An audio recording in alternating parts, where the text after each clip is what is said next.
Assalomu alaykum. Hozirda biz piyoz ekim maydonidamiz. Ushbu loyiha Biznes rivojlanish banki hamkorligida Xorazm viloyati Xiva tumani Chanashik Mufida 284, 285, 286, 287 kontida amalga oshirilmoqda. Bu yerda piyoz ekilgan. Maydonning umumiy hajmi 10,7 gektar tashkil qiladi. Uzunligi eniga 50 metr, bo'yiga 21,4 metr tashkil qiladi. Bu yerdagi ekinlar zamonaviy usullar bilan parvarishlanmoqda.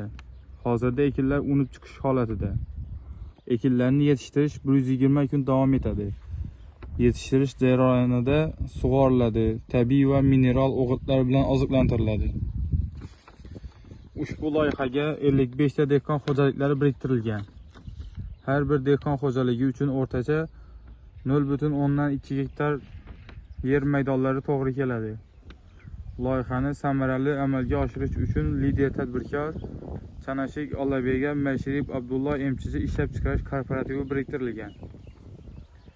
Ushbu loyiha bo'yicha har bir gektardan 34 tonna, jami 374 tonna hosil olish rejalashtirilgan. Mazkur ekin yig'ishtirib olingandan so'ng ikkinchi ekinga ham yuqori daromadli ekin turi ekish orqali yer egalarining daromadlarini yanada oshirib borish rejalashtirilgan.